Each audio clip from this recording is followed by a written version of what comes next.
The next element that I would like to review this morning as part of our review of atomic structure and quantum mechanics is a row 3 element, aluminum, which has an atomic number of 13, and this particular isotope that we're going to review today has a mass number of 27.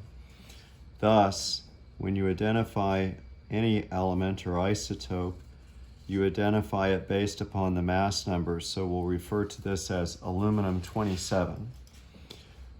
Aluminum appears in row 3 of the periodic table, and it is in group 3A. And we can say that 13 represents the Z value, which is the atomic number, which equals the number of positively charged protons, which equals the number of negatively charged electrons, which in this case is 13. So aluminum has 13 protons and 13 electrons. 27 is what we affectionately refer to as the A value, which is also known as the mass number, which is equal to the number of protons plus the number of neutrally charged neutrons. In this case, we know that aluminum has 13 protons, and the number of neutrons once again is determined by subtracting the atomic number from the mass number, which in this case 27 minus 13 is 14. So therefore aluminum, at least this particular isotope, has 14 neutrons and the mass number is 27. We say that aluminum is strategically located in row 3 of the periodic table, also known as period 3, because it has a sufficient number of electrons to start filling the third energy level. Next, we say that aluminum is in column 13, which to me is not that very helpful, but we recognize that it's in group 3A. And in keeping with past videos, I want to remind you that the A elements are the representative elements. And as such, elements that are designated with the letter A have Roman numerals that designate the number of valence electrons. So we know that aluminum has 13 valence electrons. And we say that the element immediately above it at the top of the column is boron, something that I don't do. So we say that it's a member of the boron family of elements. That being said, I want you to sketch out the atomic energy level diagram for aluminum, just like with every other element. We use a box to represent the nucleus. The top part of the box has a positive sign to represent the number of protons. The bottom box has a 0 to represent the number of neutrons. And we would say that this particular isotope has 13 protons and 14 neutrons, so those two numbers should sum to 27, which is the mass number. The next challenge is to place the electrons and energy levels according to the Aufbau principle, which means to build up. We build the arrangement of electrons based upon filling the energy levels that are lowest in energy first. So we place 2 electrons, which are the electrons located in the 1s sublevel, on the n equals 1 energy level, otherwise historically known as the K shell. Once the first energy level is filled with 2, the next available energy level is the n equals 2, which holds 2 electrons in an s sublevel.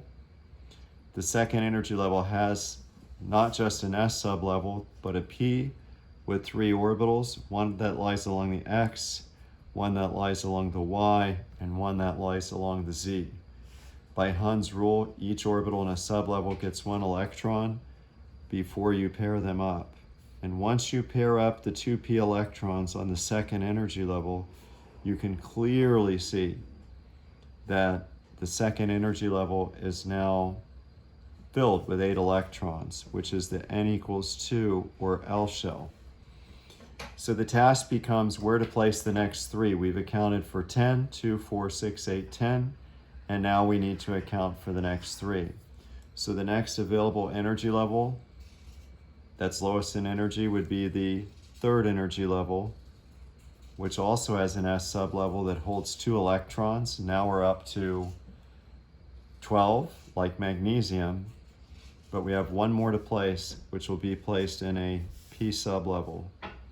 So therefore, we recognize that aluminum has 3 valence electrons. And by the way, the 3rd energy level is also known as the M shell. It has 3 valence electrons, 2 in the S, 1 in the P. Aluminum is a metal and gives up all 3 electrons when it chemically bonds to form a charge of +3, and it can form 3 bonds. So we say, because the rule of thumb for metals is that metals form the number of bonds when they give up all of their valence electrons. So aluminum gives up all 3 of its valence electrons to form 3 bonds. I want you to represent the electron dot configuration for aluminum, just like with all the other elements, which consist of its symbol plus 3 dots, which represent the 3 valence electrons that aluminum possesses. So aluminum has 3 valence electrons, thus it's in group 3A of the periodic table. The column designation is not very helpful in identifying how many valence electrons there are in an element, but certainly the group designation is. Again, I want you to represent the order of filling by illustrating the orbital notation, which is a commonly used device on the AP chemistry exam. You place electrons in energy levels, moving away from the nucleus by filling the energy levels that are lowest in energy first by, once again, what we call the Aufbau principle, which is a German word which means to build up. So the Aufbau principle means to build up. In other words, we build the electron configuration from energy levels that are lowest in energy first. So the first energy level has an S sublevel which holds 2 electrons. These 2 electrons are those 2 electrons on the first level in the Bohr diagram. Once the first energy level is filled with 2 electrons, the task then becomes to fill the second energy level, which also has a 2s and it has a P sublevel. The 2p sublevel has 3 orbitals, one that lie along the x, the y, and the z. We place the next 2 electrons in a 2s. Notice the electrons are placed with opposite spins to pay homage to the fact that when you put similarly charged objects next to one another that are spinning, they repel themselves in opposite directions. So the up arrow represents clockwise direction and the down arrow represents counterclockwise direction. So that being said, the next task is to fill the P sublevel electrons. So we're going to put, by Hund's rule, 1 in the X, 1 in the Y, 1 in the Z, and then we're going to go back and pair them up to complete the filling of the 3rd energy level. So now, that should be 8. So we've got 2 in the first, 8 in the second, and then once the second energy level is filled, the next available energy level that's lowest in energy is the 3rd, which has a 3s, and likewise it has a 3p. Just like the 2p, it has an orbital that lies along the x, the y, and the z axis. The 3s gets 2 electrons, that would be these 2 valence electrons, and then we're going to place 1 in the x, or 3px. So therefore, the first 2 energy levels are filled, and we begin the filling of the 3rd energy level. If you want to write the address for the electron in the P sublevel, the 3p sublevel, you would do that using electron configuration, which is a shorthand way of recording the address for an electron in an atom that's based upon the 4 quantum numbers that we've studied earlier. We know that there are 2 electrons in an s sublevel on the first energy level, so you write 1s2. You can see that there are 2 electrons in an s sublevel on the second energy level, so you'd write 2s2. And you can see that there are 6 electrons in a 2p sublevel on the second energy level, so we'd write 2p6. Moving to the third level, 2 are placed in the 3s on the third energy level, so you'd write 3s2. And finally, there's 1 in a 3p sublevel, so you'd write 3p1.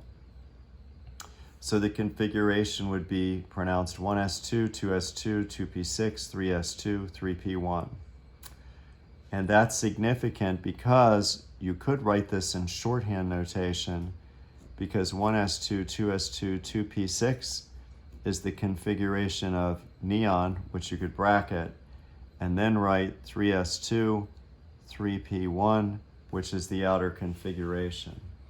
Note once again that the superscripts sum to 13, which is the atomic number, and in the outer configuration, 1 plus 2 is 3, which sums to the group number, which is the total number of valence electrons in an atom, in this particular atom.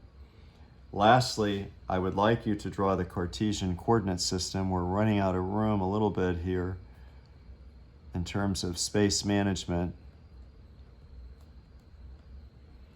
Keep in mind the Cartesian coordinate system, once again, is the XY plane, and we're just arranging the placement of electrons in such a fashion that the electrons orbit the vertex, which is visualized as being the nucleus of an atom. So we would represent the first energy level with 2 valence electrons. Then we'd move to the second energy level, which holds a total of 8 electrons, 2 in the 2s, and then you have to start placing them in the next highest sublevel, which is the 2p, which has 3 orbitals, 1 along the x, 1 along the y, and 1 along the z. These dumbbell-shaped orbitals. So theory says you're going to place 1 in the x, 1 in the y, 1 in the z before you go back and pair them up. Now we've placed 10 electrons, but we have 3 to go.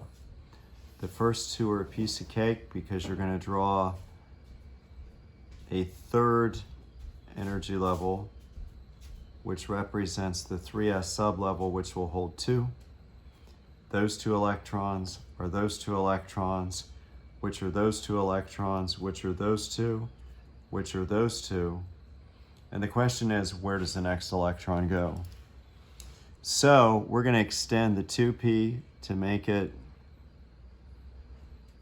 a 3p along the y using dashed lines. Here's an x. It's the best way we can do this.